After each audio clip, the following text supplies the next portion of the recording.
Welcome to Your Two Cents, where we tell you our opinion, then ask for yours.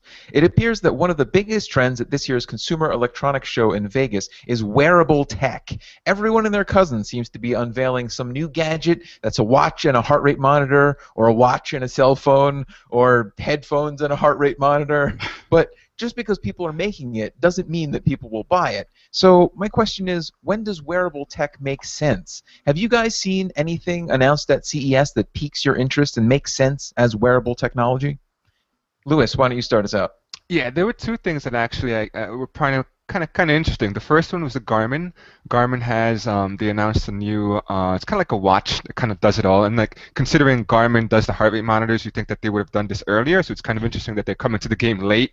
But their watch looks really really cool. And Intel announced I think a pair of earbuds of headphones that you wear them and the earbuds take your heart rate, and then apparently there's an app for it, and it tells you your heart rate is and whatnot. I think that's pretty cool, and that's something that's, for wearable tech, it makes sense that you want it to be simple and practical, and headphones are very practical because people work out, they use headphones, and it just makes sense to go that route. Right. Yeah. See, for me, the headphones are the way that this kind of concept works at its best, because I already use headphones, so it makes sense for them to put sensors into something that I'm already using. It's not giving me another device to wear. Like, I haven't worn a watch in who knows how long, probably since I got a smartphone with a clock on it. So any of these other wearable smartwatches or fit things that need to go around your wrist is adding something that I have to remember every day.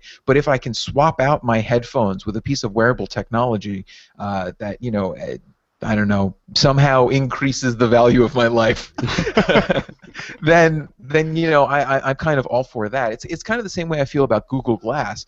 Since I have to wear glasses anyway, if you can turn this into something that does something else as well, then I'm all for that. But another gadget to carry around, I'm not super into. Dan, what are your opinions here? Yeah, I didn't see anything that really got me too excited because I think we're still on the at the doorway of this technology, and but I do agree with you. I think it has to be something you're already doing. You know what I mean? Because if it's another item that you have to wear or put on, or something that doesn't seamlessly integrate into your everyday life, then I think that's when it becomes an annoyance. Like for me, I don't wear glasses, so Google Glasses would be horrible for me. I don't even like wearing the glasses I have. It's like it would drive me crazy. Right. The one thing I was thinking about though during this whole thing was I'm looking forward to the day when they actually start incorporating wearable technology like into clothing that actually does something. Yeah. Like an alarm system. If like your shirt buzzes for when it rains, it just explodes. It bursts into flames. Warning! It's raining. Get out. But something like that. Right. That's when I think it's really going to become mainstream, like the headphone idea. I think that's brilliant. If it's something like you could incorporate your heart rate monitor into a headset or something like that, that makes sense. Yeah. But adding another bracelet or a watch or a pair of glasses what did I see the other day? I actually saw a set of Bluetooth-enabled earmuffs. Which I have them. Do you have those? Yes, I do. Do they work? I think it's from a company called 180S, I think. Yes, that one. Yeah, that's yes, it. They're pretty neat. They're very cool. I just got them actually about like this past weekend. So it was a belated Christmas gift. But that's one of those things where it's like it warms your ears and it also plays music through them, and you can answer your phone. So it's kind of like bringing a few things together, Right. And like you were saying, Dan, like clothes or shoes, something like that would be pretty good. And like you said, we are kind of at the entry, the gateway to this technology, and I think it's kind of you could tell because 90% of the companies at CES are releasing a heart rate fitness monitor, right? Because it's like the easiest thing to do. Right. So I don't know. Do we want this to take off to see where it goes, or do we want to like head it off and stop all the heart rate monitors? Because how many heart rate monitors do we really need? I think with time they're going to get better and better. So prior to the holidays, I had a heart rate monitor from Garmin that I used. I loved it. Mm. Now, after Christmas, I got this little gadget right here. What's I that? don't know if you could see it. It's called Withings. It's basically a competitor to Fitbit and all the other guys. So Oh, if you could see it right there, I don't know if you could see it. Tracks everything. Like it's a pedometer, heart rate monitor. The whole works. And Oh, at wow. night, you put it into this little strap. I don't know if you can see it that well. Maybe you yeah. can see it better like that. And you put it around your wrist, and it tracks your sleep.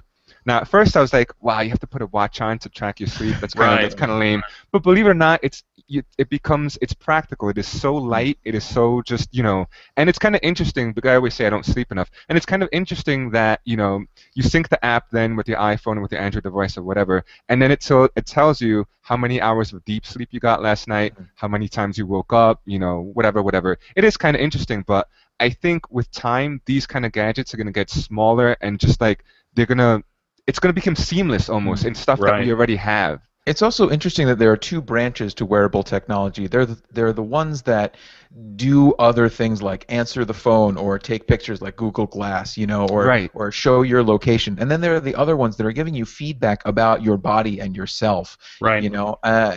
And those are the ones that I think we're kind of headed towards a tipping point with them where there's just going to be too many from too many different makers, and then there's going to be like a Fitbit kind of war where the company for the thing that you have, Lewis, is gonna be against Fitbit and against Sony, Right. and like there's gonna be so many different Right. proprietary fitness devices that the marketplace just can't That's where handle. we are essentially right now, especially after CES, where pretty much everyone came out with some sort of heart rate monitor, strap. There was even a couple of different Google Glass type glasses, head Oh, Yeah. thingies. really? Yeah. So it'll Wow. be Mm. interesting. All right, well, that's our 2 cents. What's yours? Leave your thoughts and opinions about wearable technology in the comments below. For DealNews.com with Dan Ledbetter and Louis Ramirez, I'm Jeff Summongy. Goodbye.